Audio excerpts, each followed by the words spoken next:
Komisi Pemberantasan Korupsi meningkatkan kasus Rafael Alun Trisambodo ke penyelidikan, sementara PPATK menemukan ada transaksi ganjil pejabat pajak selain Rafael Alun.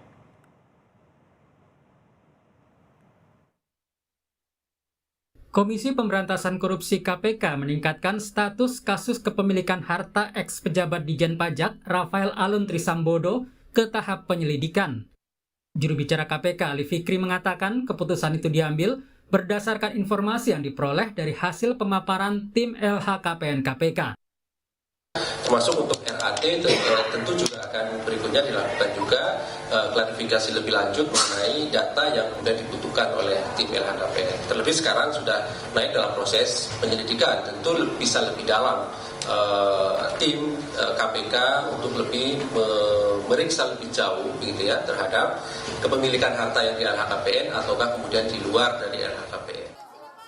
KPK juga akan mendalami temuan PPATK soal transaksi rekening terkait Rafael pada 2019-2023 yang mencapai 500 miliar rupiah. PPATK sudah memblokir 40 rekening milik Rafael, anggota keluarga hingga individu lain. Termasuk tadi substansinya ya, Mas Hedi ya. Substansi dari yang disebutkan misalnya jumlah rekening dan sebagainya, itu adalah bagian yang terus akan didalami oleh KPK tentunya. Sementara itu, Pusat Pelaporan dan Analisis Transaksi Keuangan PPATK mengendus transaksi ganjil pejabat di lingkungan Dijen Pajak selain Rafael Alun Trisambodo. Ada beberapa dan kemungkinan akan bertambah. Kami masih koordinasi dengan Itjen Kemenku dan KPK untuk nama-nama lainnya, kata Kepala PPATK Ivan Yustia Vandana seperti kami kutip dari Kompas.com. Hal yang sama juga diungkap Deputi Pencegahan dan Monitoring KPK Pahala Nainggolan yang menyebut adanya temuan harta kekayaan tak wajar pada aparat Dijen Pajak lainnya. Teman-temannya banyak, bukan Rafael saja yang seperti ini. Kita dengan PPATK, dengan Ditjen Kemenko, dengan Dirjen AHU di Kemenkumham, kita koordinasi tukaran data, kata Deputi Pencegahan dan Monitoring KPK Pahala Nainggolan. Terungkapnya kasus kekayaan tak wajar Rafael Alun Trisambodo harus bisa membuka kejanggalan jumlah kekayaan pribadi dan perilaku hedonis pejabat penyelenggara negara lainnya. Tim Liputan Kompas TV. Kasus LHKPN ex pejabat Ditjen Pajak Rafael Alun Trisambodo terus bergulir, merembet dan turut membongkar pola-pola pelaporan harta kekayaan pejabat negara. KPK sudah meningkatkan kasus Rafael Alun ke penyelidikan dan juga menelusuri harta fantastis Rafael Alun termasuk mengejar konsultan pajak Rafael Alun yang saat ini berada di luar negeri. Langkah apa yang bisa dilakukan oleh KPK? Kita akan bahas, Saudara, petang hari ini bersama dengan Wakil Ketua KPK periode 2015-2019, Laude M. Syarif, dan juga sudah bergabung dengan kami Kepala Humas PPATK Natsir Kongah. Selamat malam Pak Laude, Pak Natsir. Selamat malam. Ya, saya ingin ke Pak Natsir dulu. Pak Natsir, jadi tepatnya ada berapa rekening terkait dengan Alun yang sudah diblokir oleh PPATK? Jadi untuk sementara ada 40 rekening ya dengan total nilai sekitar 500 miliar. Oke. Ini di rekening terduga, keluarga, dan pihak lainnya ya. Dan juga ada badan hukum di dalamnya. Oke, jadi yang 500 miliar itu uang yang saat ini berada di 40 rekening itu, begitu ya Pak? Iya, betul sekali. Oke, dan rekening ini saling berkaitan, transaksinya seperti apa Pak? Berapa besar transaksi yang saling transfer yang terjadi di situ? Ya, itu dari terduga mengalir ke keluarga, kemudian mengalir ke badan hukum, dan pihak-pihak lainnya. Seperti itu. Dan yang menarik dari kasus ini, itu ada profesional money laundering yang terlibat di dalamnya. Oke. Dan di masa Pak Laude jadi komisioner, kurang marak tuh Pak Laude. Tapi sekarang tuh banyak terjadi gitu. Seperti apa Pak profesional money laundering yang disebut oleh PPATK ini? Jadi profesional money laundering itu adalah seseorang ya, dia bisa orang ataupun pihak badan hukum ya, yang menyediakan jasa layanan di dalam melakukan pencucian uang. Oke. Yang dilakukan oleh orang lain, lainnya gitu ya, dengan imbalan berupa komisi ya, dan atau juga bentuk keuntungan lainnya yang telah disepakati. Oke, jadi Alun dari hasil penelusuran PPATK itu, Alun ini bertransaksi dengan yang biasa melakukan money laundry, begitu ya Pak? Menggunakan profesional money laundering. Oke, menggunakan Ya, jasanya begitu. iya. Oke, ada berapa banyak Pak kalau dari yang ditelusuri oleh PPATK transaksi ke sana, ke jasa itu? Ya total yang sampai sejauh ini ada 500 miliar, Mbak. Oh, 500 miliar itu, jadi KPK menduga itu adalah money laundry yang dilakukan? Ya, ada indikasi. Tentu yang hasil analisis, ya, hasil pemeriksaan yang dilakukan PPATK itu ada indikasi tindak pidana pencucian uangnya. Oke, berapa Ya, lama itu berjalan Pak? Dari kapan? kalau laporan awal tuh kan kita sudah sampaikan di tahun 2012 ya. Hmm. Kemudian 2019 sampai sekarang juga terus kita monitor. Oke, itu terjadi terus begitu ya Pak ya? Betul, Mbak. Oke, saya ingin ke Pak Laude. Pak Laude, Anda dulu adalah Ketua KPK di periode 2015-2019. Apakah juga sempat memasukkan, memprioritaskan nama Rafael ini? Ya, kita mendapatkan laporan yang dikatakan oleh Humas dari PPATK tadi, bahwa betul ada, bahkan sebenarnya juga waktu itu kita sudah laporkan ke Kementerian Keuangan untuk ditindaklanjuti, untuk diisi untuk diperhatikan secara administrasi seperti itu. Karena dulu kan pernah kita tangkap Handan ya, Handan Sukna. Terus kita periksa juga dirjennya waktu itu, yang akhirnya kemudian ya karena satu hal yang biasalah untuk mencari bukti-bukti yang solid itu agak susah, tetapi somehow ada beliau dibebas tugaskan dari dirjen dan diganti oleh Pak Dr. Robert Pak Pahan pada waktu itu. Jadi memang kalau PPATK tadi menemukan beberapa ada semacam geng, saya percaya karena kami sering dapat waktu itu. Tapi sulitnya itu memang kadang ya bagi polisi dan kejaksaan itu untuk mendapatkan tindak pidana asalnya itu betul-betul kadang berkali-kali gelar perkara bersama di KPK maupun di PPATK. Ya, ada kesusahan-kesusahan karena itu tadi mereka apa sebenarnya kesusahannya Pak biasanya? Oh, banyak. Karena kan mereka tadi itu memanfaatkan kayak yang profesional money launderer gitu. Jadi biasanya disebut gatekeepers. Ya, yang penjaga gawang. Penjaga gawangnya itu siapa? Satu konsultan pajak dalam hal ini misalnya satu. Yang kedua notaris. Yang ketiga pengacara. Yang keempat akuntan, yang kelima banyak dari jasa-jasa keuangan, yang trade, saham dan lain-lain. Sehingga dicuci, diputar, sehingga seakan-akan sah, tapi sebenarnya itu kita tahu ini suspicious transactions. Tapi ya itu kan kita tidak bisa hanya dengan suspicion ya, kita harus menghadirkan bukti-bukti yang nyata kalau mau sampai. Dan sulit untuk mendapatkan bukti-bukti bahwa itu adalah money laundry begitu? Ya, agak untuk mendapatkan pidana asalnya, itu ada kesulitan.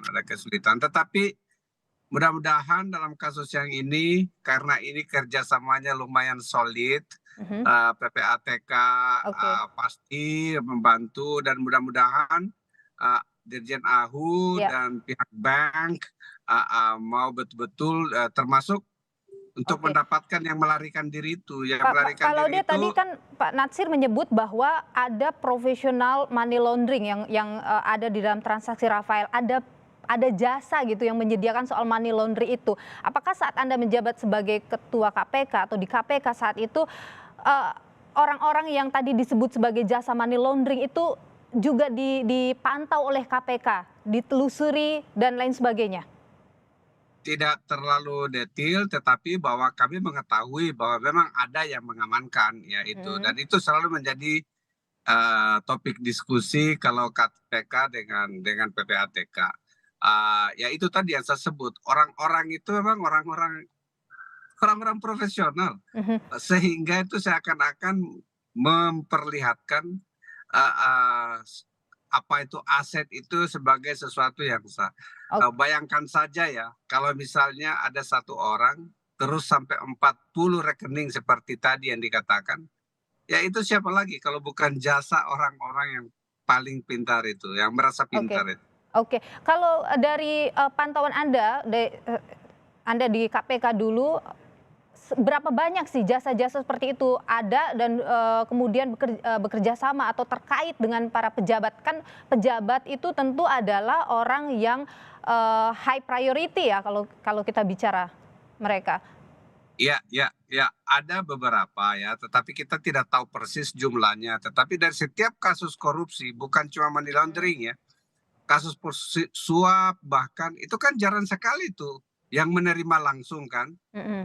Ada yang disalurkan lewat asuransi, ada yang disalurkan lewat saham perusahaan, ada yang disalurkan sebagai untuk dana kampanye dan lain-lain sebagainya, banyak banget. Dan itu sulit dideteksi. Sulit untuk dideteksi. Ya, kalau dia ketangkap basah, itu biasanya lumayan gampang ya kalau misalnya terkena OTT. Tetapi kalau misalnya tidak, itu menjadi sulit. Oleh karena itu jangan dianggap OTT itu tidak ada manfaatnya banyak. Baik, saya ingin ke Pak Natsir. Pak Natsir, tadi yang dipantau oleh PPATK ada jasa money laundering tadi. Apakah juga terpantau oleh PPATK dia kemudian digunakan oleh siapa saja begitu selain Rafael Alun? Ada pejabat lain juga yang terkoneksi dengan jasa ini? Ya, tentu pembuktiannya nanti penyidik ya. Tapi dari pantauan sementara PPATK? Itu ya itu ada aliran dana ke sana kemari ya. Dan untuk menemukannya itu nanti penyidik yang bisa lebih konkret gitu. Kita support bantu ya penyidik agar penyelesaian masalah ini bisa lebih mudah, lebih lancar. Jangan banyak pihak yang terlibat itu bisa terungkap seperti itu, Mbak. Pak Natsir, tadi juga Anda menyebut soal ada pejabat tadi Anda menyebutkan soal konsultan pajak. Itu ada berapa banyak sih yang terhubung dengan Rafael ini? Kalau jumlahnya saya nggak bisa sebut satu persatu ya, tapi tadi ya itu keluarga, orang per orang, badan hukum ya. Tapi kalau kita lihat dari pelaku profesional money laundering ini ada setidaknya 3 kategori. Nah, itu dilakukan dia oleh individu ya ataupun perusahaan. Lalu kemudian juga dilakukan oleh seseorang yang memiliki keahlian khusus ya di dalam menempatkan, memindahkan dan mencuci dana dari hasil kejahatan tadi. Lalu dilakukan juga oleh organisasi. Dilakukan 2 atau lebih individu yang terstruktur dan memiliki aturan yang ketat ya terkait dengan hierarki dari organisasi profesional money laundering tadi. Mereka melakukan dengan jaringan profesional money laundering itu baik dilakukan oleh beberapa individu maupun juga beberapa organisasi dari profesional money laundering yang ada. Itu kira-kira, Mbak. Oke, baik. Saya ke Pak Laude dulu. Pak Laude, kalau melihat pola yang terjadi atau apa yang terbuka saat ini dari kasus Rafael ini, Anda melihat ini tidak kemudian akan selesai di Rafael, bisa juga naik atau bisa juga ada yang di bawahnya Rafael yang akan terjaring di sini? Saya tidak mau berandai-andai, tetapi saya ingin memberitahu kepada pemirsa bahwa korupsi itu jarang sekali perbuatan individu satu orang. Tidak pernah. Apalagi misalnya di kantor pajak. Pasti itu mereka bekerja dengan tim, sehingga mengetahui seperti itu. Jadi memang pasti dia tidak bekerja secara individu, satu orang. Pasti ada temannya, pasti ada yang membantu itu semuanya seperti itu. Jadi kemungkinan untuk mendapatkan orang lain, iya. Menurut saya ini hanya puncaknya saja. Dan pada waktu kita tangkap dulu Handang itu, termasuk juga memeriksa Pak Dirjen yang pada saat itu juga kita sudah lihat ini bagaimana hubungannya. Dan ternyata Handang yang dulu kita tangkap dengan Rafael ini adalah dari satu grup sama seperti itu. Jadi kemungkinan untuk mendapatkan orang baru itu penting. Oleh karena itu ini kerjasama dari Dirjen Pajak itu Kementerian Keuangan itu penting banget. Khususnya dari Irjen dan Dirjen Pajak sendiri. Kalau mau betul-betul ingin membersihkan. Oke, baik, bisa dimulai dari sini ya untuk kemudian membongkar ke hal lain atau orang-orang lain. Karena PPATK ini juga mengendus juga ya transaksi ganjil di pejabat di lingkungan Ditjen Pajak. Tidak hanya Rafael saja, ada pejabat lain juga. Benar begitu ya Pak Natsir? Iyalah, semua yang terindikasi itu kita monitor. Ada berapa banyak Pak yang dalam pantauan Anda sekarang, pantauan PPATK? Semua sedang berproses, Mbak. Ada banyakkah di Kementerian Keuangan saat ini? Ya di mana ya banyak ya, tidak hanya di Kementerian Keuangan. Tapi satu hal ya, Mbak, kami itu betul-betul mengapresiasi ya Kompas TV ini ya terhadap kejahatan, khususnya kejahatan ini. Tapi kita juga jangan lupa ya, kejahatan di bidang lingkungan hidup, kehutanan itu juga sangat marak.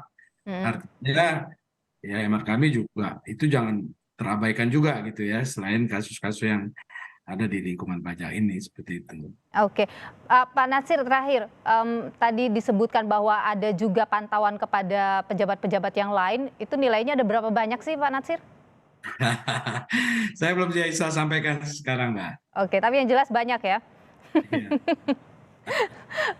Pak Natsir Konga, Kepala Humas PPATK, terima kasih sudah bersama dengan Sapa Indonesia Malam, Pak Laude M. Syarif, Ketua KPK, mantan Ketua KPK ya, terima kasih juga sudah bersama dengan Sapa Indonesia Malam. Sehat selalu.